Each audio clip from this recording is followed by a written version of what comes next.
بسم الله الرحمن الرحيم الحمد لله رب العالمين والصلاة والسلام على أشرف الأنبياء والمرسلين نبينا محمد وعلى آله وأصحابه أجمعين أما بعد قال الله عز وجل اليوم أكملت لكم دينكم وأتممت عليكم نعمتي ورضيت لكم الإسلام دينا সম্মানিত উপস্থিতি আল্লাহ তাআলা আমাদের জন্য আমাদের দিনকে পূর্ণ করে দিয়েছেন।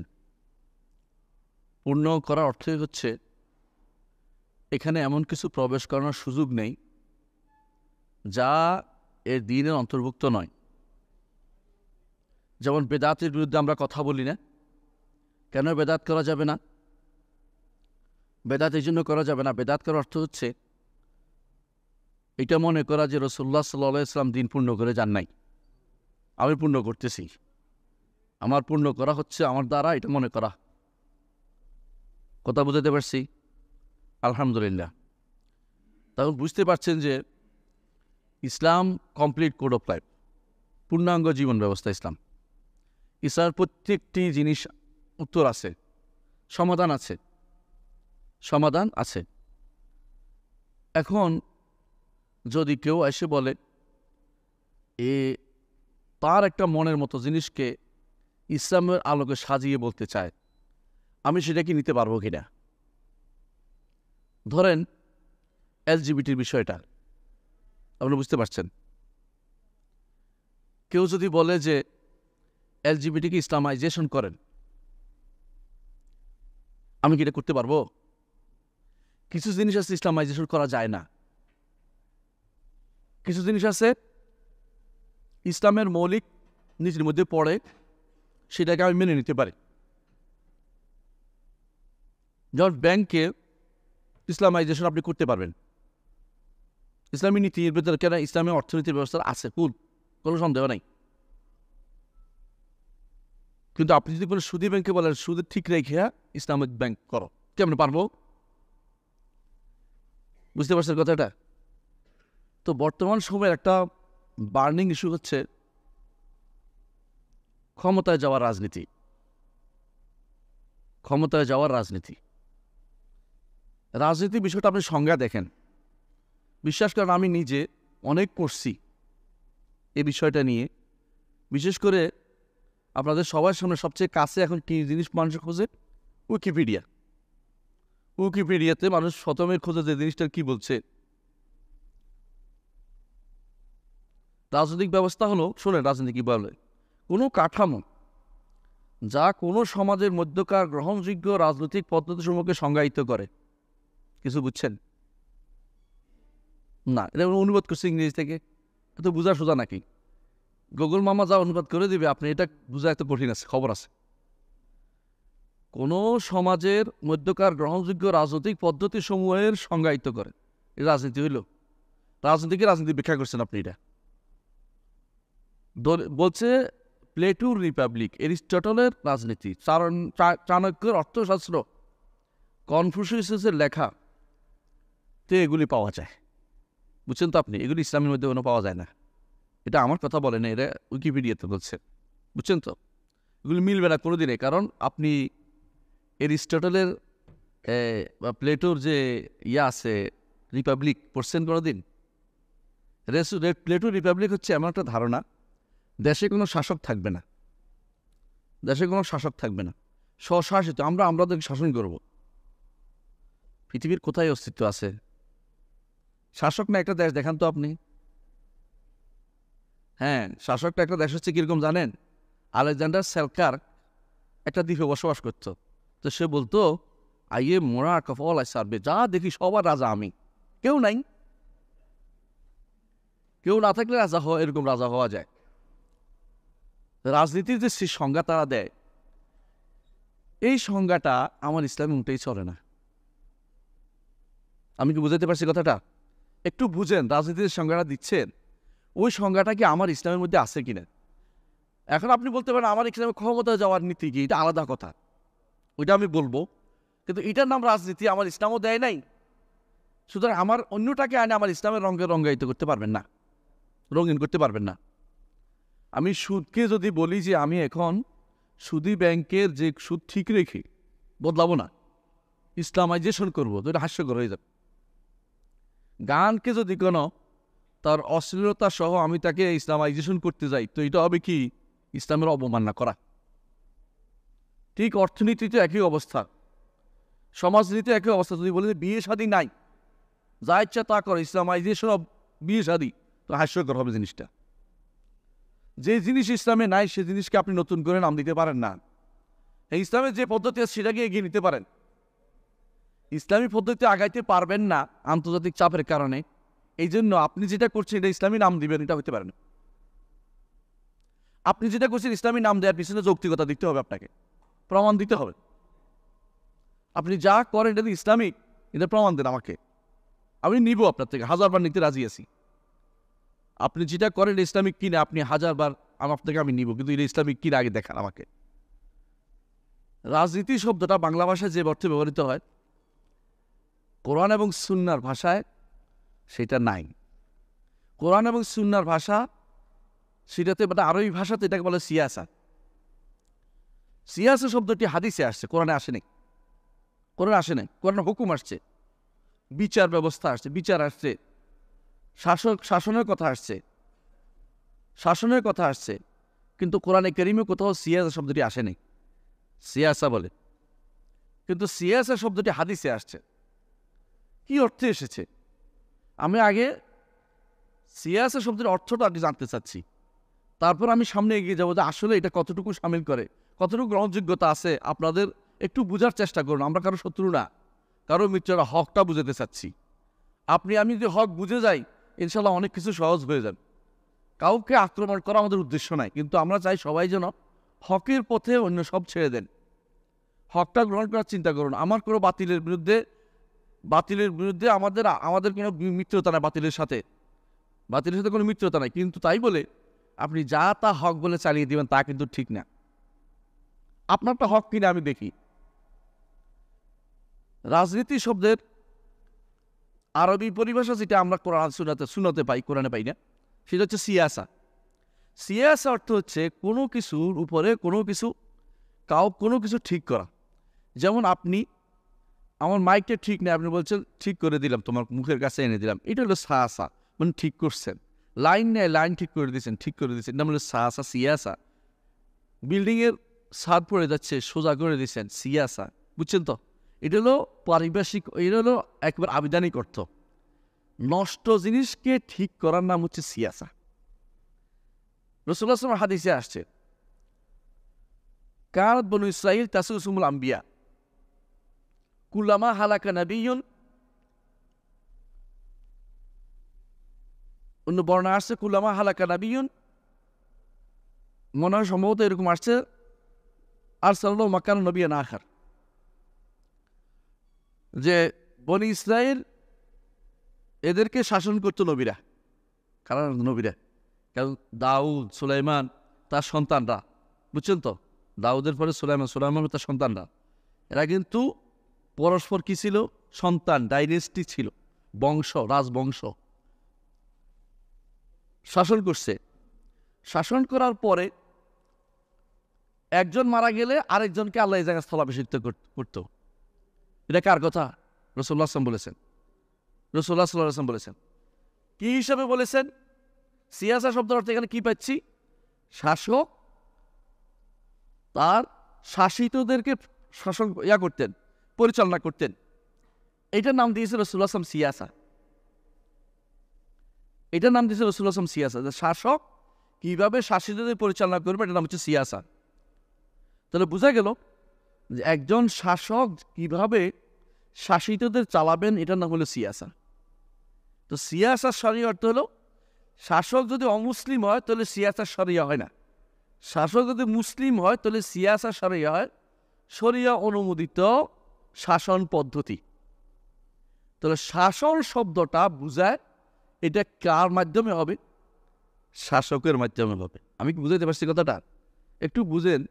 সায়াসা সাধারণ অর্থ যেটা থেকে, কিন্তু যখনই রাসূলুল্লাহ সাল্লাল্লাহু আলাইহি ওয়াসাল্লাম হাদিসে আসছে সেখানে কিন্তু সাধারণ অর্থে আর নাই, অসাধারণ অর্থে চলে গেছে। সেটা কি?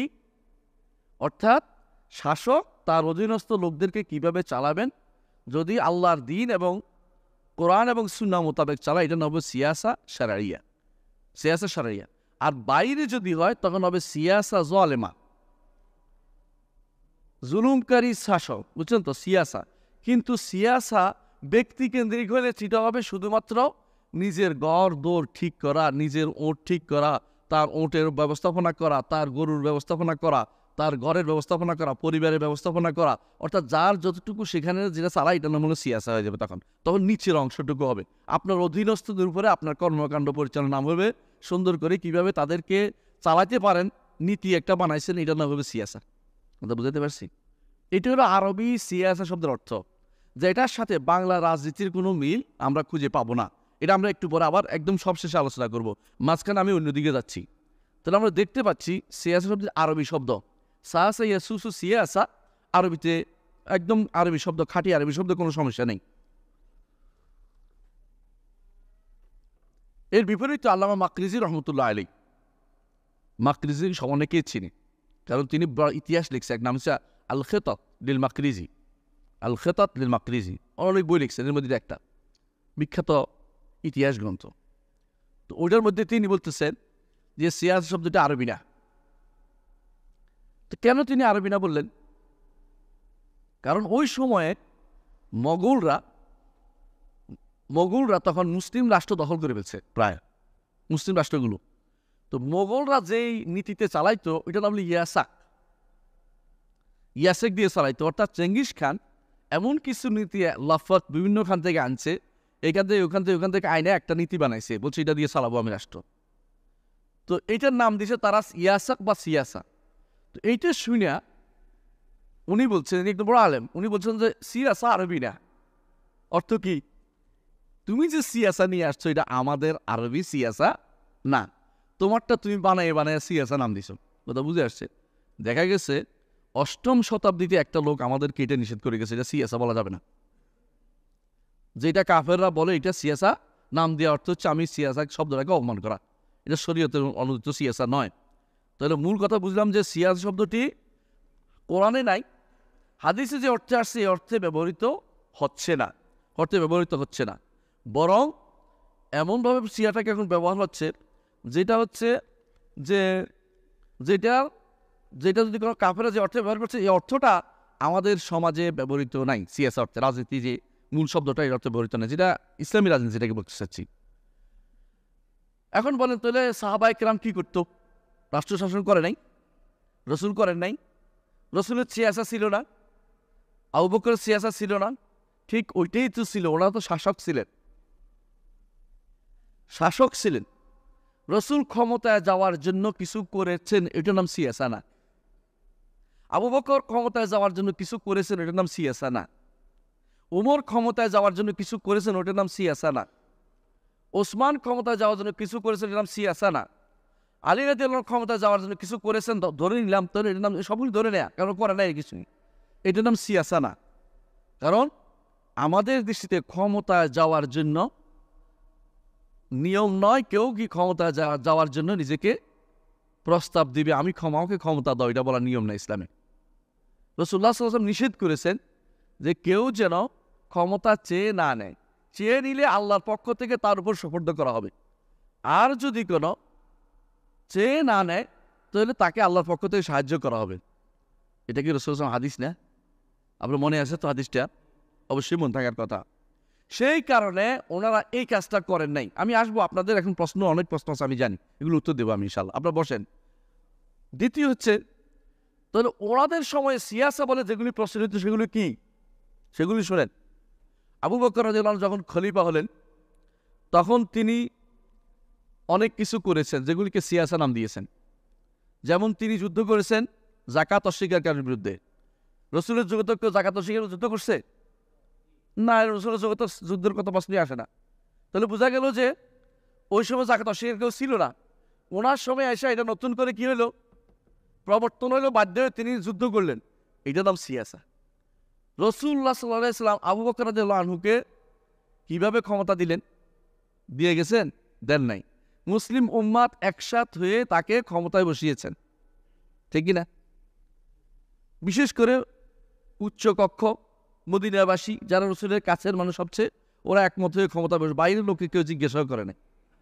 তথাকথিত একক গণতন্ত্রের নামে কিছু জিজ্ঞাসা ছিল না ওখানে, কথা বুঝেন কিনা?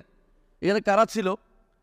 যারা গণ্যমান্য ব্যক্তি, আহলুল হাল ওয়াল আকদ যাদেরকে বলা হয়, যারা দিনের ভালো বুঝে মন্দ বুঝে, যারা দিনের ব্যাপারে সবচেয়ে বেশি পারঙ্গম, ওরাই শুধুমাত্র এই কাজটা করেছে। তারা নির্ধারণ করেছে, পরবর্তী এসে সবাই সেটা মেনে নিয়েছে, এবারে বাড়াবাড়ি হয়নি।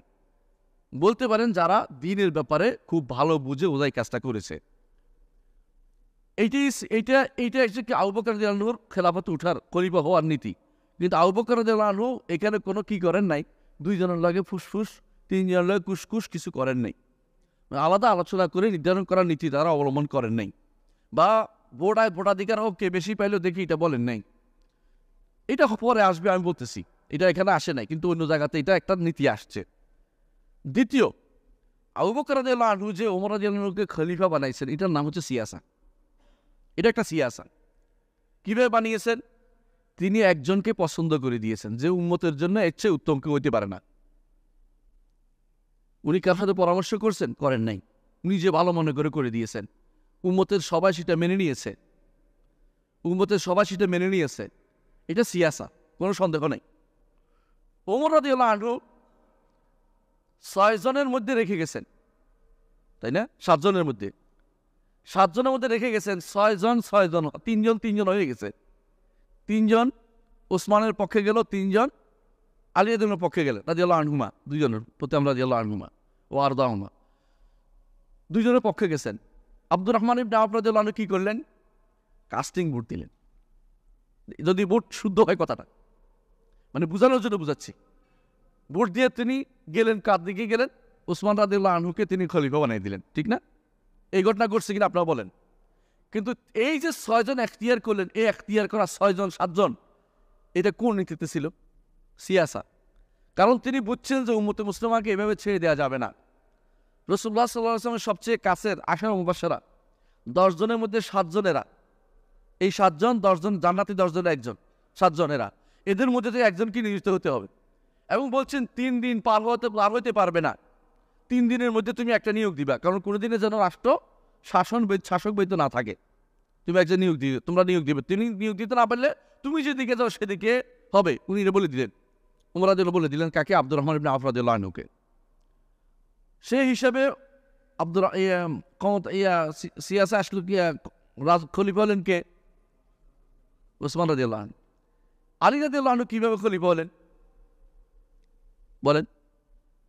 আপনারা কি জানেন আলী রাদিয়াল্লাহু আনহুর খেলাফতের সময় অনেকেই ছিল না মদিনাতে, বেশিরভাগই ছিল হজে। ওসমান রাদিয়াল্লাহু আনহুকে যখন মজলুমভাবে তাকে হত্যা করা হলো, শহীদ করে দেওয়া হলো, রাসূলুল্লাহ শহীদ এই জন্য বলছে, রাসূলুল্লাহ শহীদ বলছেন এই জন্য, আগেই বলেছেন, শহীদ করে দেওয়া হলো। তখন মদিনাতে যারা ছিল এদের মধ্যে প্রভাব ছিল বিদ্রোহীদের। যারা আলী রাদিয়াল্লাহু আনহুকে, ওসমান রাদিয়াল্লাহু আনহুকে হত্যা করেছে, ওরাই জোর করে ধরে এনে ওনার পর জোর করেছে, আপনি হয় বয়াত করবেন না, আপনার খবর আছে। সবাই মিলে তো বাধ্য করছে ওনাকে। অনেকটা উনি করে এই অবস্থায় চাননি খলিফা হতে। যে অবস্থা কি পাগলামি, একজন খলিফাকে তোমরা মানুষ আবার বলছে খলিফা হইতে, আমি এখন কাদের কথা শুনবো? পরিবেশ খুবই ঘোলাটে ছিল। তারপরও তিনি যেহেতু রাষ্ট্রপ্রধান ছাড়া রাষ্ট্র চলে না, বাধ্য হয়ে তিনি মেনে নিয়েছেন এবং সেটার উপর চলেছেন। এখানে দেখেন, প্রথমটাই গণতন্ত্র বলবেন না, দ্বিতীয়টা না, তৃতীয়টা না, চতুর্থটা না, তো আপনি কোনটায় গণতন্ত্র বলবেন? যে জন্য আপনি কিলাকিলি করতেছেন, যেটা খুবই দরকার। গণতন্ত্রের বিরুদ্ধে কথা বললে মনে হয় যেন কোরআন শরীফ আলাদা করে ফেলেন, নাউযুবিল্লাহ, এরকম চিন্তা ভাবনা। এবং গণতন্ত্র যদি কোনো মনে করেন যে গণতন্ত্রটা কুফরি মতবাদ বললে মনে হয় যেন আল্লাহ এবার বোঝো আমার বোঝো কাফের, মানে আমার বোঝো কোনরা মেরে ফেলবে, এই ভয় আছে সবাই। এতই যদি আপনার ভয়, আপনি ইসলামকে নিয়ে কদ্দূর আগাবেন? গণতন্ত্রের বিরুদ্ধে কথা বলতে আপনি সাহস করেন না। গণতন্ত্র ঠিক রাখতে হলে আপনি অনেক কিছু পরিবর্তন করে ফেলেন। গণতন্ত্র ঠিক রাখার জন্য আপনি মেয়েদেরকে আপনি কর্মে ঢুকান, অথচ রাসূলুল্লাহ সাল্লাল্লাহু আলাইহি ওয়াসাল্লামের যুগে মহিলাদের কি কোনো মতামত নেওয়া হতো? রাসূলুল্লাহ সাল্লাল্লাহু আলাইহি ওয়াসাল্লাম বদরের যুদ্ধে থেকে মহিলাদের মত নিয়ে গেছিলেন? বদরের যুদ্ধে, কোনো যুদ্ধে আবু বকর রাদিয়াল্লাহু আনহুকে মহিলাদের মত নিছেন, ওসমান, আলী, কেউ তো মহিলাদের মত নেন নাই। এমনকি 6 জনের মধ্যে কোনো মহিলা নাই, কিন্তু আপনার মহিলা লাগবেই, যেহেতু বাইরের লোকের চাপ, আমার মহিলা নাই, নিতেই হবে, নাহলে তো আমি থাকতে পারতেছি না, আমার তো রাজনীতি করতে অধিকারই দিচ্ছে না, সুতরাং আমার মহিলা নিয়েই আমাকে রাজনীতি করতে হবে, এটাই তো আমার এখন কাজ।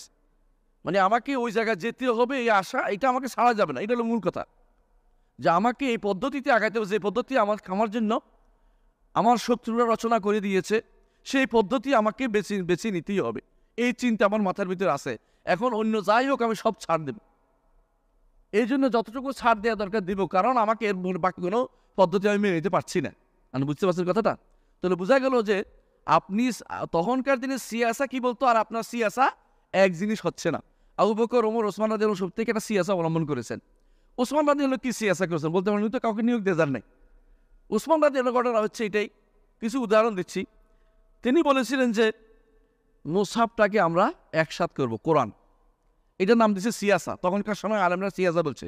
আজও ফেকার কিতাবে দেখেন সিয়াসা তো ওসমান, সিয়াসা ওসমান ছিল এটা, আগেকার মত ছিল এটা, ওট যদি হারিয়ে যায় তাহলে ওট ধরা নিষেধ। হাদিসে আসলে রাসূলুল্লাহ সাল্লাল্লাহু আলাইহি ওয়াসাল্লাম বলেছেন, কোনো ওট যদি হারিয়ে যায়, ছাগল হারিয়ে গেলে ধরতে বলছে, কারণ কেন?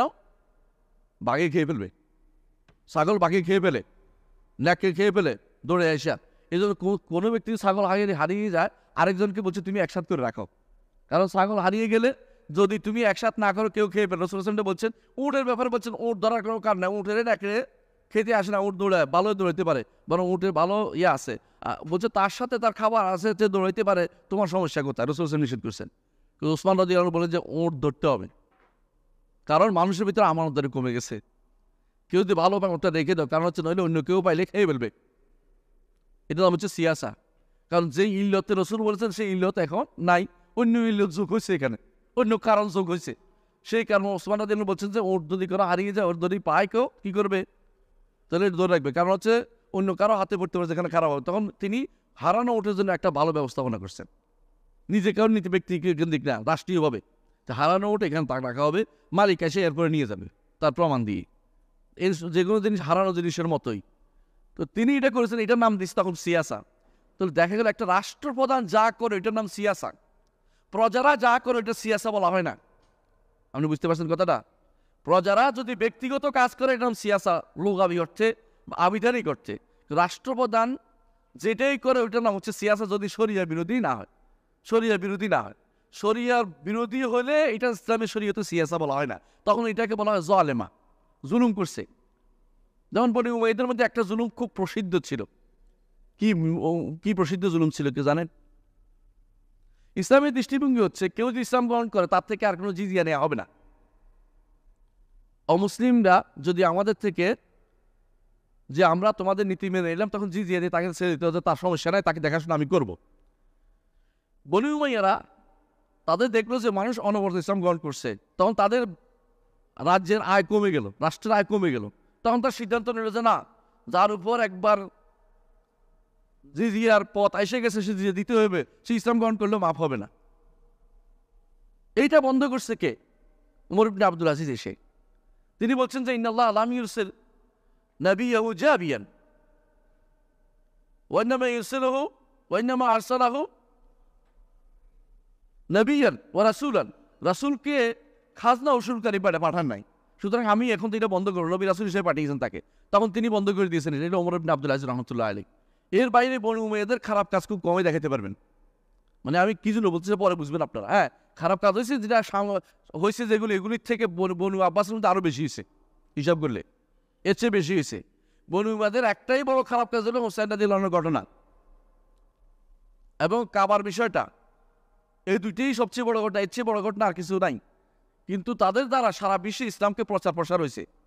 বাংলাদেশেও তখনকার সময় ইসলাম এসেছে, ভারতবর্ষেও তখনকার সময় ইসলাম এসেছে। মোহাম্মদ বিন কাসেম তখনকার সময়ের লোক, এবং মুসা বিন নুসাইর তখনকার সময়ে মধ্য প্রদেশ যেগুলি বলা হয় মধ্য এশিয়াতে সে ইসলাম প্রচার করেছে। তখনকার সময় জাবল তারেক এখন যেটা বলা হয় জিব্রাল্টার প্রণালী, সেখানে ইসলাম নিয়ে গেছে তারেক বিন জিয়াদ তখনকার সময়। এরপরে এত বেশি জায়গাতে ইসলাম প্রচার প্রসার হইতে পারে না কোনোদিন। যুদ্ধ হইতো, বারবার যুদ্ধ হইতো, কিন্তু একবার আসতো একবার যেত, কিন্তু তাদের মতো এরকম আগ্রাস মানে ইয়া দিয়া পুরো সারা দুনিয়াতে ইসলাম ছড়ানোর যে নীতি, এটা শুধুমাত্র বনি উমাইয়াদের মধ্যে ছিল। আমার কথা ওইটা নয়, তাদের সিয়াসা খারাপ ছিল, ওইটা কোনটা যেমন বলছিলাম কোনটা, যেটা তারা জোর করে খাজনা উসুল করছে, জোর করে মানুষ থেকে খাজনা নিছে। এই মুসলিম হওয়ার ইসলাম গ্রহণ করার পর খাজনা উসুল করার নিয়ম নাই, জাকাত নিতে হয়, জোর করে টাকা নিতে হয় না তাদের থেকে, কারণ তারা তো ইসলাম গ্রহণ করে ফেলেছে। তাহলে দেখা গেল যে ইসলামের দৃষ্টিতে, খেয়াল করেন, ইসলামের দৃষ্টিতে যেটা হচ্ছে সিয়াসা, এটা অন্যের দৃষ্টিতে বর্তমান জমানা এটার নাম সিয়াসা নয়, এটা আরেকটা হয়ে গেছে। অবস্থার পরিবর্তনে যখন অন্য কিছু অর্থ হয়ে যায়, শরীয়ত কিন্তু হুকুম একটা থাকে না। আমি আরেকটা উদাহরণ দিব আপনাকে বুঝবেন। ধরেন এই যে ওসিলা একটা শব্দ আছে, ওসিলা একটা শব্দ আছে, ওসিলা ধরা, এখন আমাদের সমাজে আছে ওসিলা ধরা। ওসিলা ধরা কথাটা আরবদের মধ্যে প্রচলিত ছিল না। আপনি প্রাচীন প্রত্যেকটা ডিকশনারি খুঁজে দেখেন, ওসিলা অর্থ পাবেন কোরবান, নৈকট্য। কিন্তু এখন ওসিলা অর্থ কি বুঝে? মাধ্যম ধরা, ঠিক না? এখন যদি আমি বলি যে আল্লাহ বলছে অবতাগুইল ওসিলা, সুতরাং মাধ্যম ধরতে বলছে, তাহলে আমি কোরআনের তাহারিফ করব, বিকৃতি সাধন করব। ঠিক সিয়াসা শব্দের অর্থ যদি আমি, ইসলামী সিয়াসার অর্থ যদি আমি এখন বর্তমান রাজনীতির ভুল করি, তাহলে আমি অবশ্যই রসুলের হাদিসের বিকৃতি করব, এবং আবু বকর ওমর ওসমান রাদিয়াল্লাহু কর্মকাণ্ডই বিকৃতি করলাম, এবং আমি শত শত আলেম যে বই লিখেছে তাদের গ্রন্থের বিকৃতি করলাম। কারণ আমি আমার মনের জিনিসটাকে কোরআন এবং হাদিসে ঢুকিয়ে দিচ্ছি, সাহাবাদের আমল ঢুকিয়ে দিচ্ছি, তাবেঈদের আমল ঢুকিয়ে দিচ্ছি, কিতাবের মধ্যে ঢুকিয়ে দিচ্ছি, যেটা আমাদের পূর্বসূরীরা এটা কোনোদিন এই অর্থে ব্যবহার করেন নাই। আমি কি কথাটা বুঝাইতে পারছি আপনাদেরকে? উদাহরণ দিয়ে বুঝাইলাম, একটু বোঝার চেষ্টা করুন, এটা সহজ হবে জিনিসটা।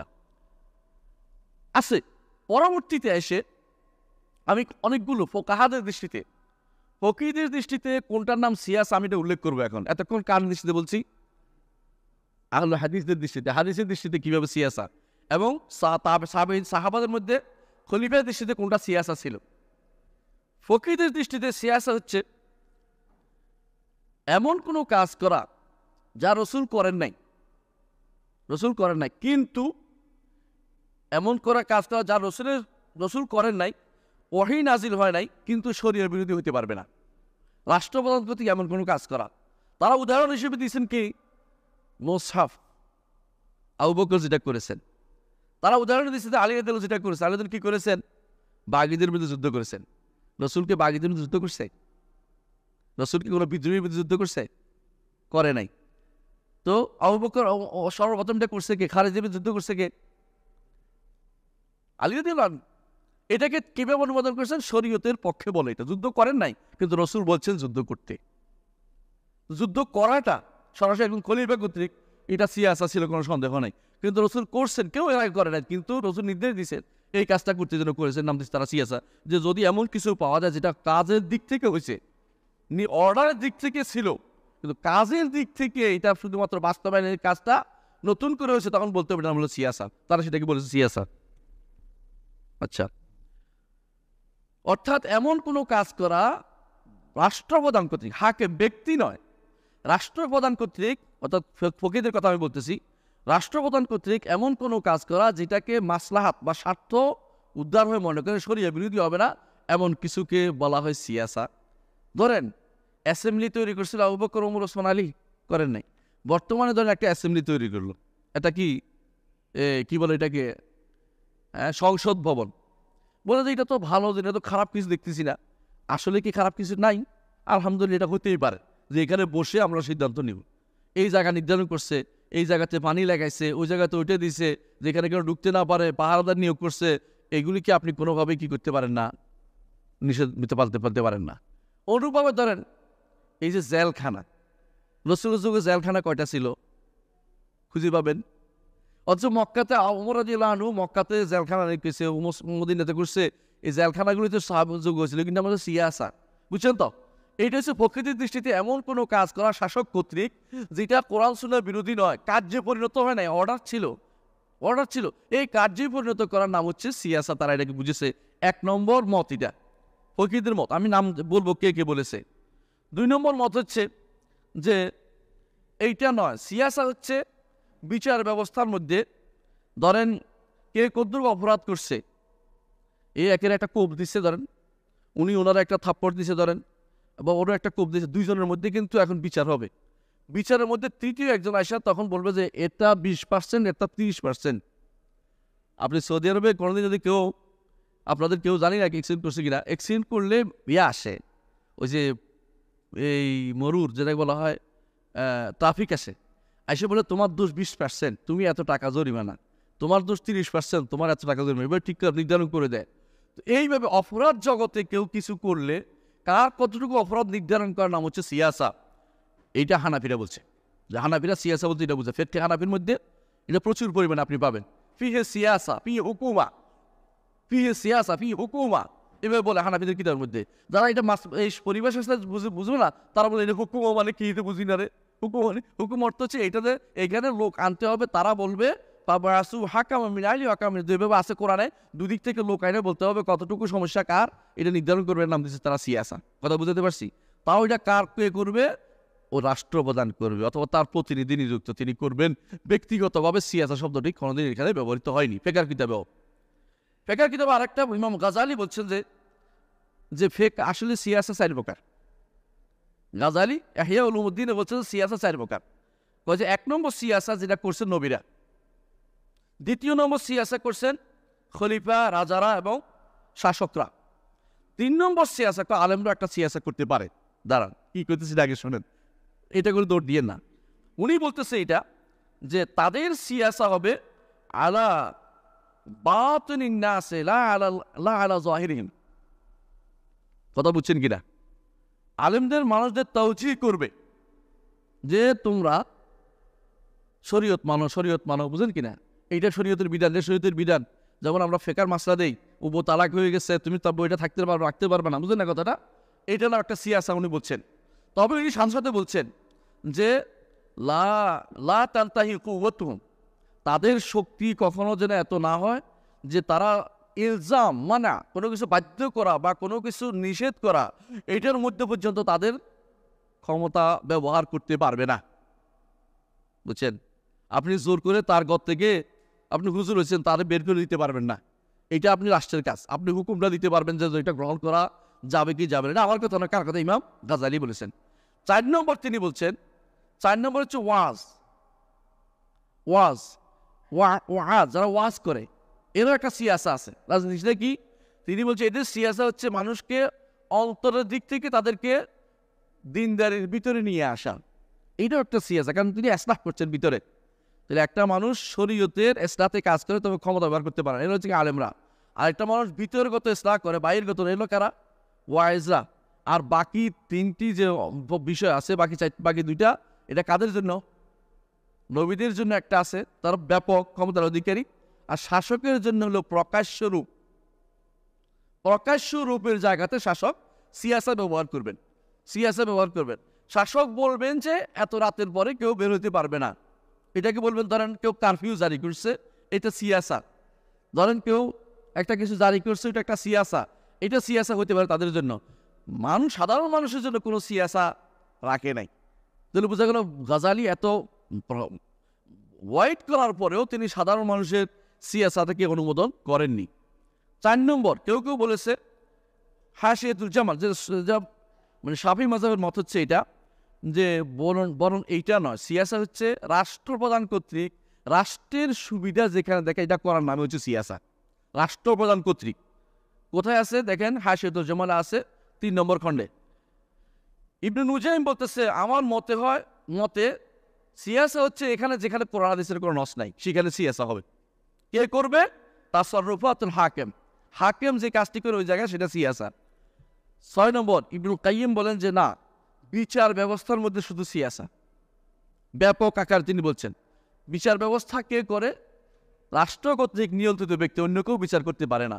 এই জন্য তিনি একটা গ্রন্থ লিখেছে আত্মরূপল হুকমিয়া, বিশাল করে, যে কিভাবে বিচার পদ্ধতি করা যায়। শুধুমাত্র একটা জিনিস দিয়ে বিচার করা যাবে না, সাক্ষী আর ইয়ামিন, এটা নয়, বরং কখনো কখনো অবস্থা দেখে বিচার করতে হবে। তিনি বলতেছেন কিরকম একজন মানুষ দৌড়াচ্ছে, পিছনে পিছনে দৌড়াচ্ছে, আরেকজন পিছনে পিছনে আরেকজন দৌড়াচ্ছে, একজন দৌড়াচ্ছে একজন পিছনে আরেকজন দৌড়াচ্ছে। যে দৌড়াচ্ছে তাকে দেখা গেল সে মাথায় টুপিটা নিয়ে দৌড়াচ্ছে, আরেকজন বলছে আমার টুপি নিয়ে গেল। ওই লোককে কখনো টুপি পরা দেখা যায় না, এই লোককে টুপি পরা দেখা গেছে। এটা একটা কারণে বোঝা যাচ্ছে যে আসলে টুপিটা নিয়ে যাচ্ছে, দৌড়াচ্ছে কেন? দৌড়ার তো কারণ নাই, টুপি যদি তারা হইতে দাঁড়ায় যদি আমার টুপি বেটার মতো দাঁড়াইতো। উনি বলছে এই কারণে বোঝা যাচ্ছে সে একটা চুরি করে নিচ্ছে, দৌড়াচ্ছে কেন? আরেকটা উদাহরণ তিনি দিচ্ছেন যে দাউদ আলাইহিসসালাম সুলাইমান বলছিলেন যে আসো দুইটাকে আমি জবে করে দিব, বাচ্চাটাকে। দুইজনে একজনের দুই বউ ছিল, দুই বাচ্চা নিয়ে দুইজনে খেলতেছে, হঠাৎ করে নেকড়ে আইসা বড়টার বাচ্চাটাকে নিয়ে গেছে, বড়টার বাচ্চাটাকে নিয়ে গেছে, নিয়ে যাবে। এখন বলতেছে এটা আমার বাচ্চা, বড়টা বলছে এটা আমার বাচ্চা, ছোটটা বলতেছে আমার বাচ্চা। এই নিয়ে ঝগড়া শুরু হয়ে গেছে। সুলাইমানের কাছে আসছে, সুলাইমান অথবা দাউদ তার কাছে আসছিলেন। তারা কি বললেন যে দুইজনের মধ্যে সুলাইমানের মধ্যে এসে নিয়ে আসো, আমি দুইজনের মধ্যে ভাগ করে দিব, দুই ভাগ করে দুইজনের কাছে। এখন ছোটটা বলতেছে না ভাগ করে না, ওনাকে দিয়ে দেন। তখন সুলাইমান আলাইহিসসালাম কি বললেন, এটা ছোটটার বাচ্চা, কারণ বড়টা চাচ্ছে ভাগ করে দেন, আমারটা তো গেছে উঠতেও যাক, আমার তো গেছে উঠতেও যাক।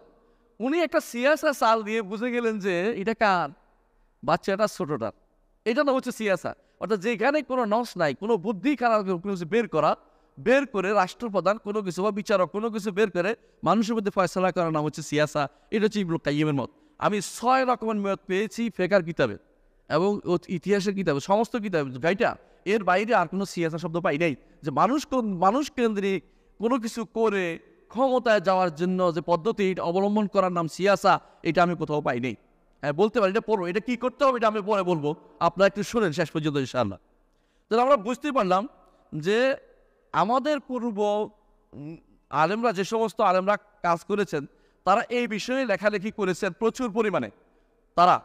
তাদের কিতাবে আমরা এখন যা করি বিভিন্ন জায়গাতে, এবং যেটাকে ইসলামী রাজনীতি নাম দেওয়া হয়, এটা ইসলামী রাজনীতি বলাটা আমাদের কিতাবের মধ্যে আসে নাই, আমাদের কোনো ফেকার কিতাবও আসে না, আগের কিতাবও কোনো আসে নাই, এবং এটা শরীয়ত হাদিসের ভিত্তিতে এটা প্রমাণিত হয় না। এই বিষয়ে আমি কয়েকটা কিতাবের নাম বলবো আপনার মনে রাখার জন্য। দেখুন, সর্বপ্রথম যে কিতাবটা এই সিয়াসা শরীর উপর লেখা হয়েছে, ওটার নাম হচ্ছে আল আহকাম আস-সুলতানিয়া। আল আহকাম আস-সুলতানিয়া, এটা কার লেখা? ইমাম মাওয়ারদির লেখা, 485 মদিনা ইউনিভার্সিটি থাকার কারণে সময়ে আমি এবং আমার বন্ধুরা, সোজা বলতে পারি আমরা তিনজনের কথাই বলি। ডক্টর মঞ্জুর এলাহি আগে পড়েছেন, আমি এরপরে পড়েছি, ডক্টর সাইফুল্লাহ পড়েছি। আমরা তিনজন এই সাবজেক্টটা পড়েছি। কেন পড়েছি? এটা আমাদের একটা কোর্স ছিল আলাদা, এই আমরা জানতাম যে সিয়াসা কি জিনিস আগে থেকেই, সিয়াসা কাকে বলে আমরা ভালো করে বুঝি। এই জন্য আমাদের মদিনা ইউনিভার্সিটিতে একটা ডিপার্টমেন্টে আছে, একটা হচ্ছে কাদা বিচার ব্যবস্থা, একটা হচ্ছে সিয়াসা আলাদা, আর একটা হচ্ছে ওসুলে ফেকা, আরেকটা হচ্ছে ফেকা। এই চারটা শরিয়া কুলিয়া শরিয়ার ভিতরে 4টা কি আছে ডিপার্টমেন্ট আছে, আলাদা বিভাগ আছে, বুঝলেন কিনা? অনুষদের ভিতরে 8টা বিভাগ আছে। সিয়াসা সে একটা বিভাগ, এখানে আমি করলে হবে না, এখানে এটা পড়ানো হয়। আমাদের পূর্বসূরীরা এরপরে বই লিখেছে, শত শত বইয়ের মধ্যে আমি কয়েকটা নাম বলবো। 1 নম্বর লিখেছে আহকামুস সুলতানিয়া, ইমাম আল মাওয়ারদি, 450 তিনি মারা গেছেন। এর আগে বই আকার ছিল, ফেকার কিতাবে ছিল, ফেকার কিতাবের ভিতরে লেখা হতো, ওনারা আলাদা করেছেন। এরপর লিখেছেন আহকামুস সুলতানিয়া আবু ইয়ালা আল ফাররা। তারপর লিখেছেন আবুল মাআলি আল জুওয়াইনি, বিখ্যাত, 478। ইমাম ইবনে জামা লিখেছেন 733। এরপরে 733 চলে গেলাম কেন? এর মাঝখানে কিন্তু ইবনে তাইমিয়া লিখছেন আসিয়াসাতুশ শারঈয়া, ইবনে তাইমিয়া লিখছেন আসিয়াসাতুশ শারঈয়া, ইবনুল কাইয়িম লিখছেন। এদেরটা বাদ দিয়ে আমি শুধু অন্যদের কথাই শুধু বলে যাচ্ছি, যারা অন্যরা আমাদের কথা বলতে ওয়াহাবিদের কথা বলতে পারে, এর জন্য বলতেছি। তো হুসনুস সুলুক লিখছে মুহাম্মদ আল মুসালি, 774। ইবনুল মাবরাদ লিখেছেন 909 লিখেছেন তাওদীউ তুরুকুল ইস্তিকামা ফি বায়ান আহকামুল ওয়ালায়াত ওয়াল ইমামা আল ওয়ালায়াত লি আবিল আব্বাস ওয়াল শুরুসি, তিনি লিখেছেন মালিকি মাযহাবের, তিনি লিখেছেন রিসালাতুন ফিল ইমামাতিল উযমা আলী মুহাম্মদ মাইয়ারা, তিনি এটার উপরে লিখেছেন মালিকি মাযহাবের। আল আজউবাতুল হিসান ফিল খলিফাতি ওয়াস সুলতান লি আব্দুল কাদের আল ফাসি, মালিকি মাযহাবের। ওনারা সবাই কিন্তু এই বিষয়ের উপর গ্রন্থ লিখেছেন। আলাদা গ্রন্থ লিখেছেন কেউ আদাবুল কাদি নামে, হানাফিরা লিখেছে। তারপরে আদাবুল জাসাসের কিতাবে সরা করেছেন সদরুল শহীদে, রওদাতুল কোদাত সোমনানি, সেনওয়ানুল কোদা, আদাবুল কাদা, আদাবুল সুরুজি লিখেছেন, মঈনুল হুকাম লিখেছেন, সিয়াল আউজাই সায়ার রাদ্দু আলা সিয়াল আউজাই, মাহমুদ ইবনে হাসানের কিতাব। এগুলি যদি আমরা দেখি শত কিতাব, আমি শুধু নামগুলি সবগুলি বলার মতো সময় আমার হাতে নাই। আমি শুধু একটা কথাই বললাম যে যুগে যুগে আমাদের ফকিরা, আমাদের আলেমরা এই বিষয়টা এমনি ছেড়ে দেন নাই যে আপনি এখন নতুন করে চিন্তা করে বের করবেন। চিন্তাবিদ লাগবে যে আমি কোরআন সুন্নাহ না, আমি এখন ইউরোপিয়ান চিন্তাকে নতুন করে ঢেলে সাজিয়ে বাঁচাবো, কীভাবে সিয়াসা সরিয়ে নতুন করে দিতে পারি, ওটা ইসলামে গ্রহণ করবে না। কারণ আপনার এটার মধ্যে কি আছে? ভিতরে বিষ আছে। আপনি মধু বলে আমার কি খাওয়াইছেন? বিষ খাওয়াচ্ছেন। আপনার ওই বিষ আমি নিতে পারবো না, কারণ এই বিষ নিলে আমার মধু ঠিক থাকে না। সুতরাং আপনাকে জানতে হবে যে আমাদের পূর্বপুরুষরা কি বলছে, এটা আগে শুনে নেই, তারপরে আমাকে চিন্তা করতে হবে এটা ইসলামী শরিয়ার, এটা কি ইসলামী শরিয়ার সিয়াসা কিনা, এটা আগে জেনে নেওয়া দরকার। আমি কি বুঝাতে পারছি কথাটা? আসেন, সিয়াসা ইসলামী শরিয়তে কোন জিনিস নয়, যা ঢুকতে পারবে না বলে আলেমরা বলে দিয়েছেন।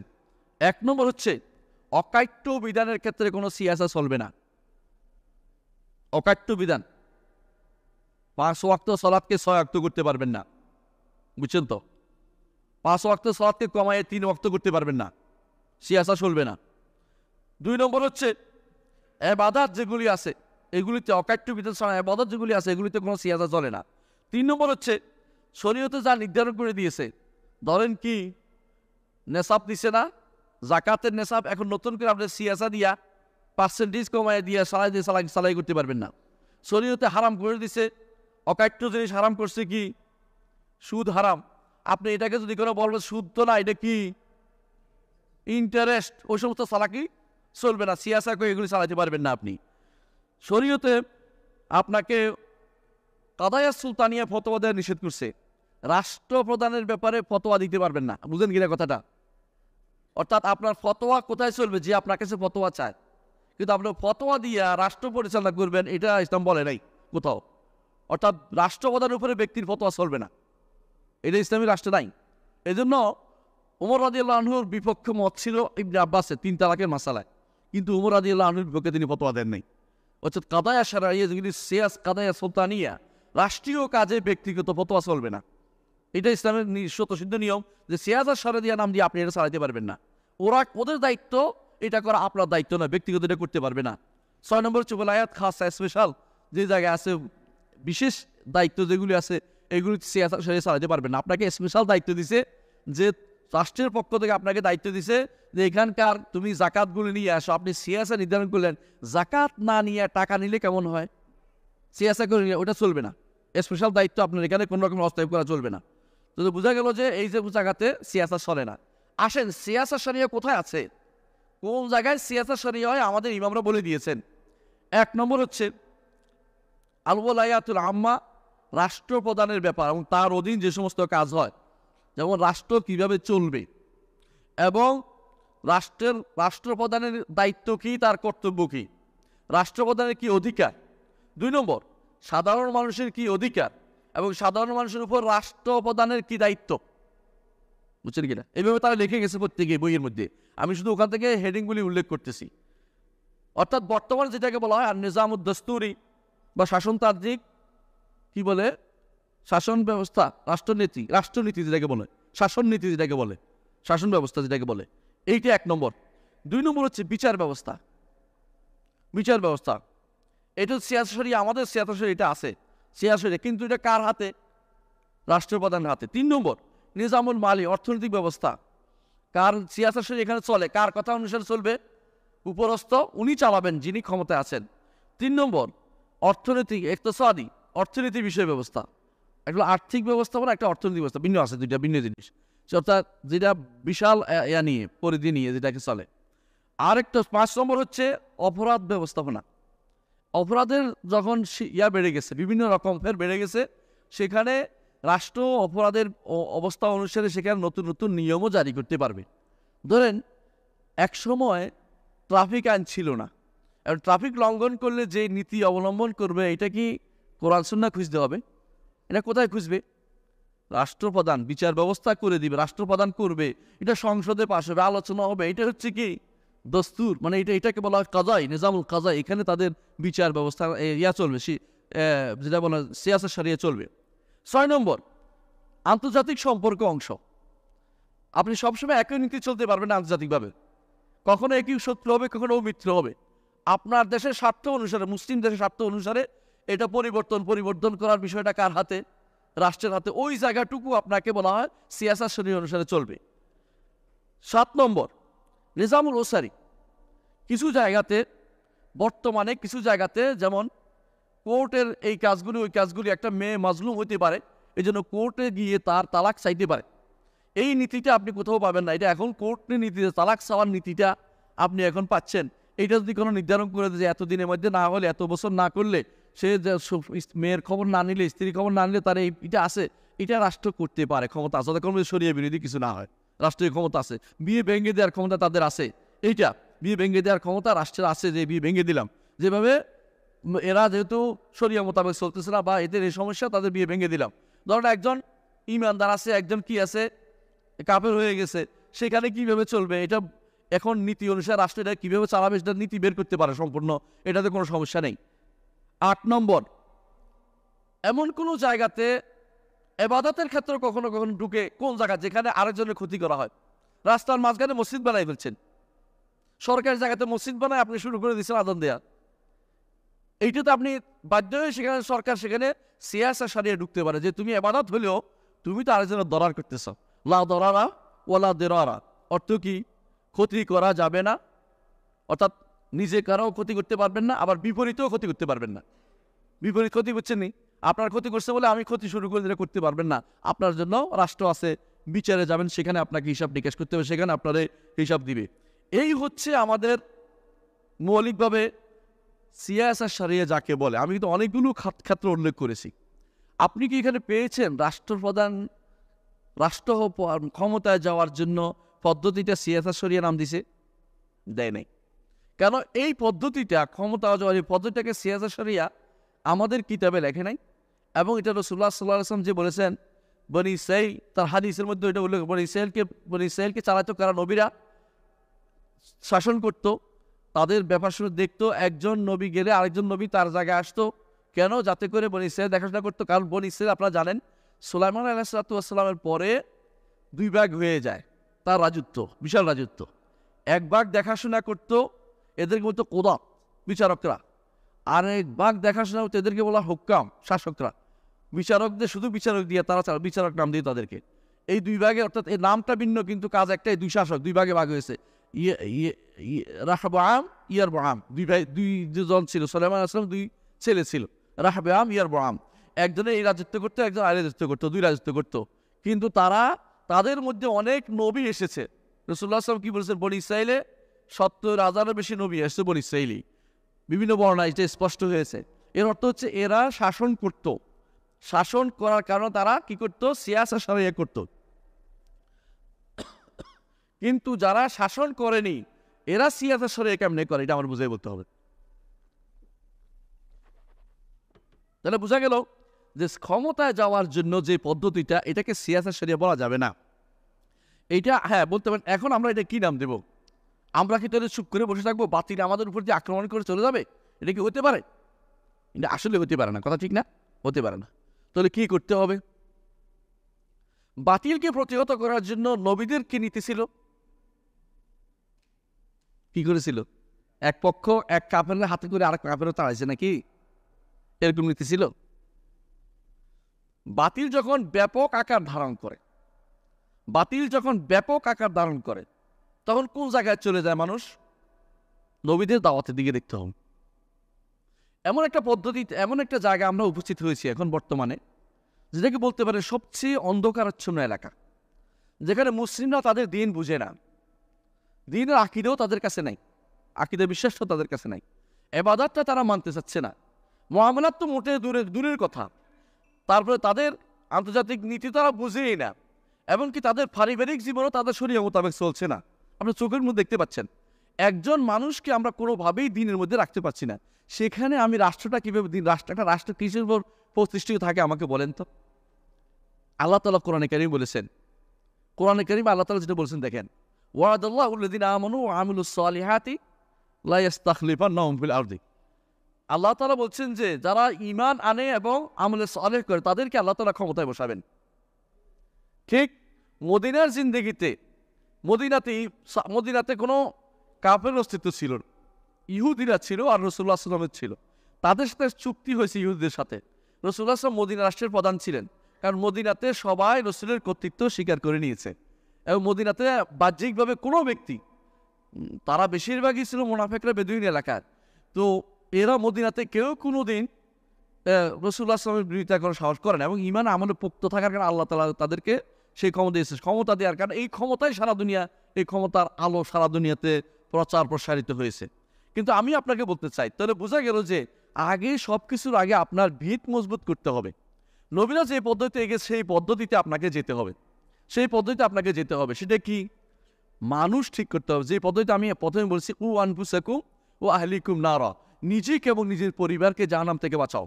বাংলাদেশের প্রতিটি মানুষ যদি এই নীতি অবলম্বন করে, এটা যদি মানুষকে দাওয়াত দেই যে আসেন আমরা প্রত্যেকেই নিজেকে বাঁচাই, পরিবারকে বাঁচাই, তাহলে কিন্তু আমাদের এটা খুব দ্রুত উন্নতি করবে। আমি বলছি না লাস্ট সলিউশন, আমার কাছে এখনো আছে, আমি সামনে আগেছি। আচ্ছা, এরপরে বাকি রইল। এখন বলে যে আপনি এখন নিয়ে আসেন পরিবার নিয়ে, আপনি তো এখনো তবলিগলাদের কথা বলতেছেন।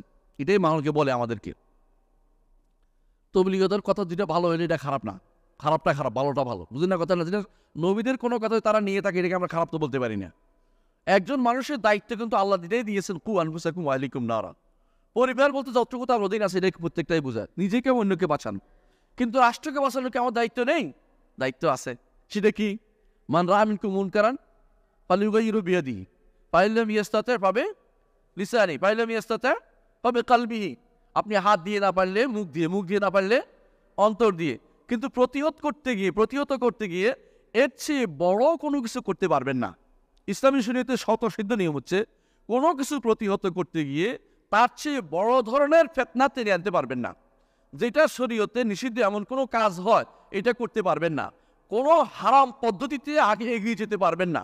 হারাম পদ্ধতির উপর নির্ভর করে আপনি যেতে পারবেন না। আপনি হারাম পদ্ধতির উপর নির্ভর করে ক্ষমতায় গেলেন, ক্ষমতায় গিয়ে হারাম পদ্ধতি বাতিল করতে পারবেন? আপনি যতই কান্নাকাটি করেন পারবেন না, কারণ আপনাকে তখন বলা হবে আপনি তো এটার উপর দিয়ে উঠে আসছেন। আপনার এই পদ্ধতিটা কিভাবে আপনি তাড়াবেন আগে চিন্তা ভাবনা করেন। আপনি সাময়িক সুবিধা পাওয়ার জন্য আপনি অনেক কিছু মেনে নিচ্ছেন। দীর্ঘমেয়াদী সুবিধাটা আপনি নেন, সেটা হচ্ছে জনগণ, গণবিস্ফোরণ, যেটাকে বলা হয় গণজাগরণ। এটা আপনার দরকার।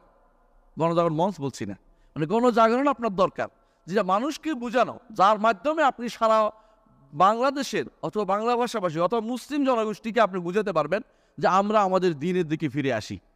হাত্তা তার জইলা দীনিকুম, রাসূলুল্লাহ সাল্লাল্লাহু আলাইহি ওয়াসাল্লাম এটা বলেছেন যে তাতাদা আলাইকুমুল উমাম, সমস্ত জাতি তোমাদের উপরে হুমড়ি খেয়ে পড়বে, যেভাবে খাবারের উপরে ভোকা মানুষরা লাফিয়ে পড়ে খাবার জন্য, সমস্ত জাতি তোমাদের উপরে এভাবে পড়বে। তারপর রাসূলুল্লাহ সাল্লাল্লাহু আলাইহি ওয়াসাল্লাম সব শেষে বলেছেন, এর থেকে মুক্তির উপায় বলেছেন, হাত্তা তার জইলা দীনিকুম, তোমরা দ্বীনের দিকে ফিরে আসতে হবে। একমাত্র উপায় হচ্ছে আমরা আমাদের দ্বীনের দিকে ফিরে আসতে হবে। এই দিনকে প্রত্যেককে বুঝাতে হবে, এবং দিন যে কুইশন নাম এটা বুঝাতে হবে। কিন্তু সমস্যা হচ্ছে মানুষ তো বিভক্ত হয়ে আছে। দিন বোঝানোর ক্ষেত্রে তো আপনি কাউকে পাচ্ছেন না। আপনি ধরেন, যদি আপনাদের সিলেট শহর তো ইসলামিক শহর, মাশাআল্লাহ, একেবারে খাঁটি আল্লাহ ওলিদের এলাকা, 360 আউলিয়ার দেশ। এখানেই কি আপনি একত্র করতে পারবেন শতকরা 10%, 15% একত্র করতে পারবেন যে এরা ইসলামকে রাষ্ট্র ব্যবস্থা হিসেবে চায়? পারবেন না, পারে না, কারণ তারা জানে না। আমি কেউ তাকফির করছি না, কিন্তু মনে রাখেন অধিকাংশই জানে না, কারণ তাদেরকে শিখানো হয় নাই। তারা পড়েছে, বড় হয়েছে কাদের দস্তরখানে? পাশ্চাত্যের দস্তরখানে বড় হয়েছে, ওদের শিক্ষা ব্যবস্থায় শিখেছে আপনার সন্তান পছন্দ করে দাড়ি না রাখা, আপনার মেয়ে পছন্দ করে যেন বোরকা না পরে, আপনার ছেলে পছন্দ করে ঘুম থেকে উঠে আগে টিপ দিবে, ফজরের নামাজ তো দূরের কথা, আপনার পরিবারের মতো ইসলাম আমি দেখতে পাই নাই।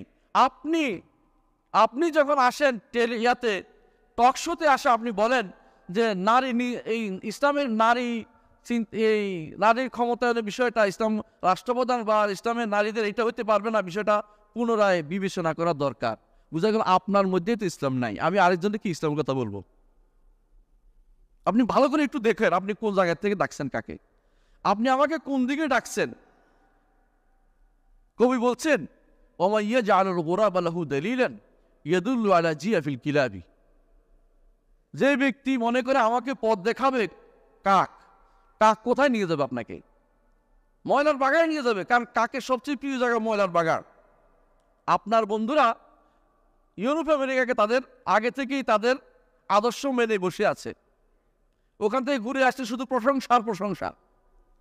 আমাদের শেখ মোহাম্মদ সালেহ উসাইমিনকে একজন বলছিল যে ইউরোপ আমেরিকান লোকেরা তো ইসলামের এই প্র্যাকটিস করে অনেক কিছু ইত্যাদি ইত্যাদি। তিনি বলছেন না, তুমি ভুল বলছো, এটা বলতে পারো না। ওরা মাদিউন বাহাত, ভালো ব্যবহার করে শুধুমাত্র অর্থনৈতিক কারণে। তুমি ইসলামের কথা বলো, তোমার সাথে ভালো ব্যবহার করবে না। বোঝা গেল ভালো ব্যবহারটা তারা একটা স্বার্থের জন্য করছে। তুমি যত ছাড় দিবে অত তাদের কাছে প্রিয় হবে। কাফের কাছে প্রিয় হওয়ার জন্য আমি যত পারি তত ছাড় দিই। ভালো করে দেখেন, অনেক কিছুই ছাড় দিবে শুধু ক্ষমতার স্বার্থটা পাওয়ার জন্য। এটা হতে পারে না ভাই, এটা করেন না। রাশেদ আল গান্নুসি নাম শুনে থাকবেন, ইসলামের নাম দিয়ে গেছে তিউনিসিয়ার ক্ষমতা, যাই বলতেছে অসম্ভব, আমি ইসলাম প্রতিষ্ঠা করতে আসি নাই, তিউনিসিয়ার মানুষের ভাগ্য পরিবর্তন তাদের অর্থনৈতিক উন্নয়নের জন্য এসেছে। দিনে দিনই পরিবর্তন। তিউনিসিয়ার উদাহরণ দিলাম, মরক্কোর উদাহরণ দেয়। মরক্কোর ক্ষমতায় আসছে ইসলামিক লোকেরা, মরক্কো তো আপনারা রাজা শাসিত। আইসাই বলতেছে প্রথম যে কাজটা করেছে এটা হলো ইসরায়েলের সাথে একটা শান্তি চুক্তি করছে সবার আগে। বুঝছেন তো কত আগে দৌড়াইতে পারেন আপনি। ওনাদের এমন অবস্থা হয়েছে মনে হচ্ছে পিছনে আগুন লাগাই দিছে, বানালে যে আগুন লাগাই দিলে দৌড়ায় না, ওরা যেন ফেতনার মধ্যে এভাবে দৌড়াচ্ছে। আল্লাহ তাআলা যে বলছে আলা ফিল ফিতনাতে সাকাতু, তারা ফেতনার ভয় করতেছে, ফেতনার মধ্যে পড়ে আছে। তারা যে কাজটি করছে কোনোদিনই ইসলাম করতে পারবে, এইভাবে ইসলাম প্রতিষ্ঠিত হয় নাই কোনোদিনই। যে আপনি ছাড় দিয়ে যত পারেন ছাড় দিয়ে তাদের নীতি মেনে উঠবেন, এরপর বলেন যে তোমাদের নীতি আমি চালাবো না, ওরা আপনাকে একদিনও ছাড় দিবে না। দেয় নাই তারা। আপনাদের চোখের সামনে মিশরের অবস্থা রয়েছে, কয়দিন ছিল ক্ষমতায়, কত বছরের রাজনীতির পরে ক্ষমতায় গেছে, 1 বছর, এরপরে 1 বছরে শেষ। কি করলেন আপনারা? এটা ক্ষমতা না গেলেও তো আপনাকে আল্লাহ ধরতো না। আপনি তো হক কথা বলতেন, প্রতিটি মানুষকে হক কথা বলার মতো জুরআত তৈরি করে দেন, সাহস তৈরি করে দেন। হারামকে হারাম বলা শিখুন, হালালকে হালাল বলা শিখুন, মাসলাহাতের নাম দিয়ে, স্বার্থের নাম দিয়ে এবং তথাকথিত মাকাসেদের নাম দিয়ে। নাম দিয়েছে মাকাসেদ শরিয়া। এটা না মাকাস শরিয়া না, নিজেরা বানিয়ে একটা মাকাস শরিয়া বানায়। হ্যাকমত কেউ কেউ বানাকে, হ্যাকমত চলতেছে এখন। এক একজনের এক এক হ্যাকমতে আর মাকাস শরিয়া দিয়ে আমার ইসলাম তো বরবাদ করে দিয়েছে। ক্ষমতায় যাওয়ার পরে পর্দাকে বানাইছে শর্ট বুরকা। আছেন আপনাদের আশেপাশে, এগুলি কোন ইসলাম? কোনটা চালু করে দিলেন আপনি? আপনাকে আপনার মাবদা এক বিন্দুও ছাড়বেন না। আল্লাহ তাআলা বলছেন ওয়ালা তালবিসুল হাক্কা বিল বাতিল ওয়া তাকতুমুল হাক্কা ওয়া আনতুম তা'লামুন। হক এবং বাতিলকে মিশ্রণ করো না। কারণ কি? ওয়া তাকতুমুল হাক্কা, যতটুকু মিশ্রণ করবেন অতটুকুই হক বা হক ছাড়া হবে, অতটুকু হক ছাড়া হবে। হক ছেড়ে দিয়েছেন আপনি ওইটুকুর মধ্যে, কারণ বাতিলের একটু মানা অর্থ হচ্ছে ওইটুকু হক আপনি ছেড়ে দিয়েছেন। এই জন্য আল্লাহ তাআলা বলছে ওয়া তাকতুমুল হাক্কা, যদি হক এবং বাতিল মিশ্রণ করো তাহলে হক এবং তাহলে কি করলা? হককে অতটুকু ছেড়ে দিলা। হককে তো আমার ছাড়ার সুযোগ নাই, আমার পক্ষে তো এক বিন্দু ছাড়ার সুযোগ নাই। অন্যায় হলে আমাকে বলতে হবে এটা অন্যায়, ন্যায় হলে ন্যায় বলতে হবে, এই সাহসটুকু নাই। কিন্তু ক্ষমতা যাওয়ার সাহসটুকু আসলে সবাই করে, তাই না? কিন্তু হককে হক বলার সাহস অনেকেরই নাই। বরং এখানে এসে তাওয়িল চলে। এই তাওয়িল আসলে আমাদের চলবে না, এটা আমাদের মনে রাখতে হবে। আচ্ছা, দ্বিতীয় বলেন যে আরো একটি পদ্ধতি আছে, সেটা কি? যে কোনো ইমামরা তো বলেছেন, কোনো শেখ তো বলেছেন ভোটের মাধ্যমে আসা যায়। আমরা এটা মানলাম না, ভোটের মাধ্যমে আসলাম। ভোটের মাধ্যমে অনেকেই তো অনেক জায়গায় গেছে, ইসলামের কি কোনো উপকার হয়ে গেছে খুব বেশি? আমরা পরীক্ষা করে দেখছি কিছু হয়নি। এক সময় তো ক্ষমতাও ছিল অনেকে, কিন্তু ক্ষমতা থাকার পরেও তাদেরকে দেখি না যে কোনো কিছু এদিক সেদিক করতে। তাহলে বিকল্প কি? যতই বলেন বিকল্প কি? বিকল্প হচ্ছে আমরা ঠিক হয়ে যাই, আমি আমার পরিবার ঠিক করি, আমি যাদের কাছে আছি তাদের ঠিক করি। শরীয়ত এটাই আমাকে বলে দিয়েছেন, আলা কুল্লুকুম রাইন ওয়া কুল্লুকুম মাসউলান রাইয়াতিহি, তোমাদের প্রত্যেকে রাখাল, তার রাখালিপনার সময় তাকে জিজ্ঞাসা করা হবে। শাসকের রাখালি না সম্পর্কে শাসী থেকে জিজ্ঞাসা করা হবে না, এটা ওকে জিজ্ঞাসা করা হবে যে ক্ষমতায় আছে। আমাকে জিজ্ঞাসা করা হবে পরিবার সম্পর্কে। আমি যদি কোনো এলাকার চেয়ারম্যান হই, আমাকে জিজ্ঞাসা করা হবে আমার অধীনস্থ যারা আছে তাদেরকে, মেম্বার সম্পর্কে, এরা কি করেছে। আমি যদি এমপি সাহেব হই, আমার বিশাল দায়িত্ব রয়েছে। এই এলাকায় কোনো হারাম কাজ হলে অথবা আমি প্রশ্রয় দিলে আল্লাহর কাছে জবাবদিহি করতে হবে। আমি এই ব্যক্তিকে, এমপি সাহেবকে বা কাউ মুখে বলতে পারি এটা কিন্তু ভালো হচ্ছে না বা এটা ভালো কাজ নয়, বলতে না পারলে ঘৃণা করতে হবে। কিন্তু আমি এটার বিরুদ্ধে লাঠি সোটা নিয়ে নামতে আমাকে আল্লাহ বলে নাই, আমাকে লা ইউকাল্লিফুল্লাহু নাফসান ইল্লা মা আতা, আল্লাহ কাউকে তার সাধ্যের বাইরে কষ্ট দেন না, এটা আমার সাধ্যে নাই, এটা মনে করতে হবে।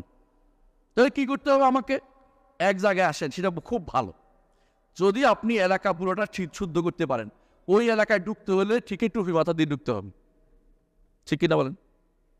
আপনার এলাকায় যদি সবাই যদি বলে যে আমরা কিন্তু এমন লোককে ভোট দেবো যে লোক শরিয়ার কথা বলে, ইসলামের কথা বলে, মানুষদেরকে বলেন, দেখবেন যে ওই ব্যক্তি যে আপনার ভোট চাইতে আসবে ভয়ে আসবে না, যেহেতু অন্যায় করে নিজেই, কিন্তু আমার ভোট নিয়ে আমার লম্বা করে ছেড়ে দিব।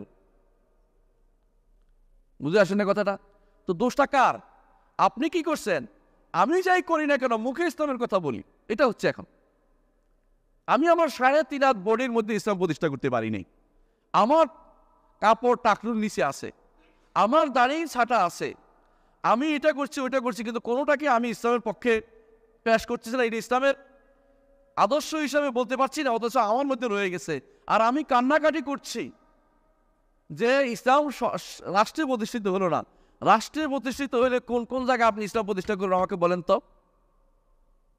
আপনি যেখানে করতে যাচ্ছেন সেটা তো মানুষের উপরেই করতে যাচ্ছেন।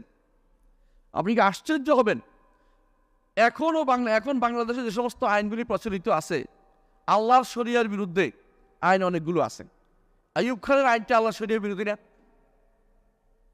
আইয়ুব খানের আইনটা আল্লাহর শরিয়ার বিরোধী না? অথচ আরো আইয়ুব খানের আইনটা এখন একেবারে অনবরত বাস্তবায়িত হচ্ছে বাংলাদেশে। আপনি এটাকে বন্ধ করার চেষ্টা করতে পারেন না, একটা আইন পারেন না ঠিক করতে, একটা আইন। আইয়ুব খানের আইনটা অবশ্যই শরিয়ার বিরোধী। এরকম আরেকটা আইনগুলি যখন আসবে আপনি পারবেন না। এলজিবিটির জন্য একটা আইন অথবা ট্রান্সজেন্ডারের জন্য একটা আইন আসবে, এরকম আইন যখন আসবে আপনি কিছুই করতে পারবেন না, শুধু কেবল আপনি ক্ষমতা যাবেন, ক্ষমতা গেলে আপনিও তো এটাই করবেন, কিছু করতে পারবেন না। আপনার কি দরকার? জনগণ প্রত্যাখ্যান করে, জনগণ চায় না, এটুকু বলতে পারবেন। যদি আপনি ইউরোপ আমেরিকাকে ভয় পান, কাফেরদের ভয় পেলে এটুকু বলতে পারবেন আমার জনগণের পক্ষে নাই।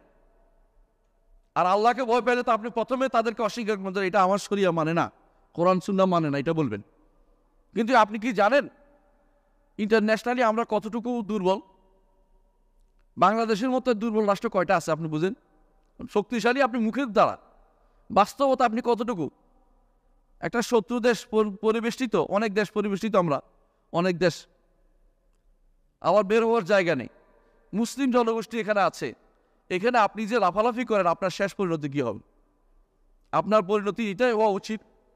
এই অবস্থাতে যে কাজগুলি নবীরা করেছেন সেটা কি?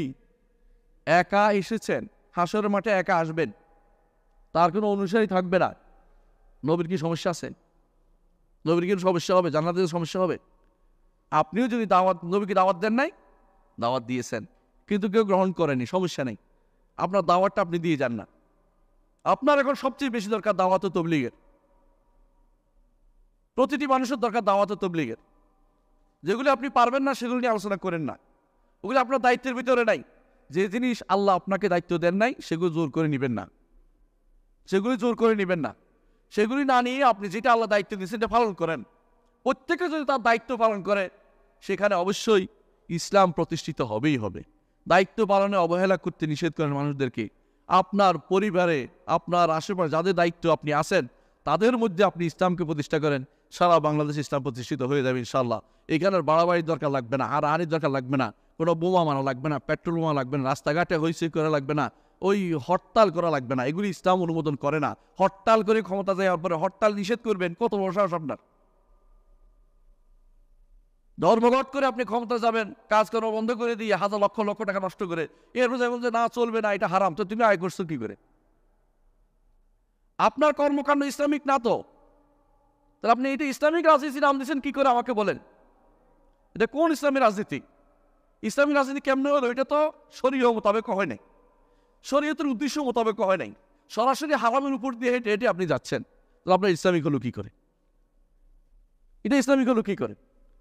আপনি যদি কোনো কারণে যেতে পারেন, কোথাও চলে গেছেন, আমি আপনার বিরোধিতা করছি না, যাওয়ার পরে আপনার প্রথম দায়িত্ব হবে হক কথা বলা। কিন্তু আপনি গিয়ে সেখানে হক কথা বলতে পারবেন না, কারণ হচ্ছে আপনি এত এত ধারা নম্বরে আপনি আটকে আছেন, ওই ধারাতে আপনি বাধা আছেন, ওই দ্বারা আপনাকে কথা বলতে দিচ্ছে না, ওই দ্বারা আপনাকে সেজদা করতে দিচ্ছে অন্যকে, ওই দ্বারা আপনাকে দাঁড়ায় থাকতে বলতেছে, ওই দ্বারা আপনাকে ফুল দিতে বলতেছে, ওই দ্বারা আপনাকে, আপনি তো পাগল, নিজের উপর দিয়ে জুলুম করতেছেন। এই নিজের উপর জুলুম আপনি কেন করবেন? আল্লাহ তাআলা আপনাকে কোনো রকম মুক্তি দিচ্ছে, একটা দেশে আছেন শান্তিতে, এখানে আপনি যে কোনোভাবে আপনাকে দিন পালন করতে কোনো অসুবিধা হচ্ছে না, না আপনি শুধুমাত্র দিন পালন করতে বলতে অসুবিধা হচ্ছে না, না এটা আমি বলা না, আমি জোর করে মানুষের উপর দিয়ে চাপিয়ে দেবো, এটা তো হবে না, জোর করে আপনার এটা নিবে না। জনগণ যদি না, জনগণের যে অবস্থা এখন যাচ্ছে, এই অবস্থাতে আপনি কোনোদিন ক্ষমতায় যে কিছু করতে পারবেন না, এটা বেহুদা কথা। অনেকে মনে করে তাহলে কি আমরা জনগণের দ্বারা ক্ষমতা আসতেছি নাকি? না, এটা বলি নাই আমি, এটা বলি নাই, কিন্তু আপনি কাকে শাসন করবেন আপনি দেখতে হবে। উমর ইবনে আব্দুল আজিজ বলছিলেন একদিন তার মামাকে, ওবায়দুল্লাহ ইবনে ওমরকে বলছিলেন, আব্দুল্লাহ ইবনে ওমর তাকে বলছিলেন যে মামা, আমি কেন অনেক কিছু করতে পারি না যেটা শরিয়া মোতাবেক, অনেকেই উল্টাপাল্টা করতেছে, তা ধরতে পারি না কেন? অথচ ওমর রাদিয়াল্লাহু আনহু কিভাবে করছিলেন? তখন গুরুত্বপূর্ণ একটা বলছিলেন ওবায়দুল্লাহ ইবনে ওমর, তিনি বলছিলেন, আব্দুল্লাহ ইবনে ওমরের ছেলে অথবা ওনার ভাই এমন আসছেন নামটা, তো উনি বলছিলেন, ওনার না হয় সরাসরি, তিনি বলছিলেন যে শোনো, ওমরের প্রজা ছিলাম আমরা, আমার বাবারা। ওমরের প্রজা ছিলেন কারা? ওসমান, আলী, তলহা, জুবাইর, জান্নাতের সংবাদর ব্যক্তিরা। সুতরাং উনি যেভাবে বলছেন সেভাবে সব চলেছে। আর তোমার প্রজা হচ্ছে কারা? দেখো তোমার প্রজারা কারা। এই প্রজাগুলি কি তোমার কথা শুনে? এই প্রজাগুলি তোমার কাছে চলতে চায় না। দুই একটা কথা শুনলে তো বহুত ভালো আছো, শুকরিয়া আদায় করো, যেটার মধ্যে আছে। কামা তাকুনু ইউআল্লাহ আলাইকুম, তোমরা যেমন হবে তোমাদের শাসকটা ওরকমই হবে। নতুন কোনো পদ্ধতি আপনি এখানে অ্যাপ্লাই করবেন, যে আপনি বলবেন যে আমি হারামের উপর বেসাত করে যাইব, অথবা আমি এটা করে ফেলতে পারবো, এটা করে ফেলতে পারবেন না। আপনি যেটা করতে পারবেন, শরীর বলছে এটা করেন। সেটা কি? কু আনফুসাকুম ও আহলিকুম নারা। দিন শিক্ষা আপনার সন্তানদেরকে দেন না, অথচ ইসলামী রাষ্ট্রের প্রথম কাজ হচ্ছে দিন শিক্ষা থাকতে হবে। আমি একটা উদাহরণ দিন, শেষ করবো আমার বক্তব্য, একটা উদাহরণ দিয়ে শেষ করব। আপনারা জানেন যে এই সৌদি রাজবংশ বর্তমান যেটা, আলে সৌদ, মাঝখানে 30 বছর ক্ষমতা ছিল না। কত বছর? 30 বছর, একদিন দুদিন না। কোথায় ছিল তারা? কুয়েতে, আলসাবা গোষ্ঠীর কাছে ছিল। এই জন্য কুয়েতের জায়গা দিছে তারা, ওই সময় কুয়েতে জায়গা দিছে ওই সময়, খালিদ যুদ্ধের সময়। এটা সোজবাজ করছে আর কি, সোজবাজ বুঝেন না? 30 বছর ছিল কুয়েতে, পালাইছিল। আব্দুল মালিক আব্দুল আইজের বাবা আব্দুর রহমান আল ফয়সাল পালিয়েছিল ওখানে। এই 30 বছর আলেমরা কি করেছে জানেন কিনা? যুদ্ধ করছে, হানাহানি করছে, মারামারি করছে, কিচ্ছু করে নাই। মসজিদে ঢুকে গেছে, পড়াইছে, আলেম তৈরি করেছে। মালিক আব্দুল আজিজ 30 বছর পরে ক্ষমতা ঢুকছে, ঢুকে বলছে মোহাম্মদ ইবনে ইব্রাহিম আল শেখ, ওনাদের নানার মতো হয়, বলছে আপনি আমার জন্য কি করেছেন? বলছে তোমার কি দরকার? বলছে আমার দরকার বিচারক। এই তোমরা কয়েকজন বিচারক চলে যাও। আমার দরকার মোহতাসিব, এরা যাও। আমার দরকার ও মুখে এরা যাও। 30 বছর লোক তৈরি করেছে, আলেম তৈরি করেছে। আর আমি জাহেলদের উপর ক্ষমতা যেতে চাই। নিজেও জাহেল, নিজের সন্তানদেরকে উনি আলেম পড়াই না। আমার এলেম হচ্ছে কয়েকটা বই, অমুক ব্যক্তির চিন্তা, অমুক ব্যক্তির চিন্তাধারা, ওইটা একমাত্র আমার এলমের বই। এর আগের এলমগুলি কই গেল? এই যে বইগুলি আমরা একটা পড়লাম, নাম উল্লেখ করতেছিলাম, আমি 100-র উপরে বই যেগুলি সিয়াসের উপরে, ওইগুলি কে পড়েছে? ইবনে তাইমিয়ার সিয়াসা শরিয়া কেন পড়া হইল না? সেখানে কেন নিজের মন মতো একটা সিয়াসা শরিয়া চলে আসলো কেন? এটাকে আবার ইসলামী রাজনীতি কেন নামকরণ করলাম? এটা ইসলামী রাজনীতি না, এটা ইসলামী রাজনীতি বলতে পারেন না। ইসলামী রাজনীতির কোনো কিছুই এর মধ্যে না। এটা শুধুমাত্র ব্যক্তিগত একটা উদ্দেশ্য চরিতার্থ করা ছাড়া কিছুই নয়। আসুন আমরা আগের জায়গায় ফিরে আসি, আগের জায়গা অর্থাৎ শরিয়া মোতাবেক ফিরে আসি, শরিয়া মোতাবেক পদ্ধতিতে আসি। আমরা যে পদ্ধতিতে আগাতে পারলে আল্লাহ তাআলা খুশি হবেন। আল্লাহ তাআলা আমাদের যে ওয়াদা করেছেন, ওয়াদাল্লাহুল্লাযিনা আমানু ওয়া আমিলুস সালিহাত লা ইস্তাখলিফান্নাহুম ফিল আরদ। দুটি কাজ লাগবে, ঈমান এবং আমল সালেহ লাগবে। ঈমানের জায়গাতে ঘাটতি আমাদের ভুরি ভুরি, ঈমানের জায়গাতে ঘাটতি। আপনি এই কুমারপাড়ার আশেপাশে দোকানেতে জিজ্ঞাসা করেন আল্লাহ কোথায়, দেখবেন যে আল্লাহ সর্বোচ্চ বিরাজমান। ঈমানের জায়গাতে নাই, আল্লাহ আপনাকে কি জন্য সাহায্য করবে? আমল সালেহ বলতে আপনি যেটা বোঝেন এটা হলো এই তো 12 রবিউল আউয়াল পালন করা, কবরে সিন্নি দেয়া, পানি ঢেলে দেয়া, মাজারের মধ্যে নাচানাচি করা, গান গাওয়া, এগুলো তো আপনার কাছে আমল সালেহ হয়ে গেছে। এক একজন ইসলামিক গান নাম দিয়ে হারাম কাজ করতেছে, এগুলি আমল সালেহ হয়ে গেছে। এগুলি কোনোদিন আমল সালেহ নয়। আল্লাহ আমাদের বুঝার তৌফিক দান করুন। আমি আমার বক্তব্য দূরে সরে দিচ্ছি না। রাষ্ট্রনীতি কি বুঝছেন? বলছি আমি ইসলাম যেটাকে রাজনীতি বলে, এটা আমি অনেকগুলো সেক্টর আপনি উল্লেখ করেছেন, 9টা সেক্টর বলেছি, মনে আছে? এগুলো ইসলামী রাজনীতি।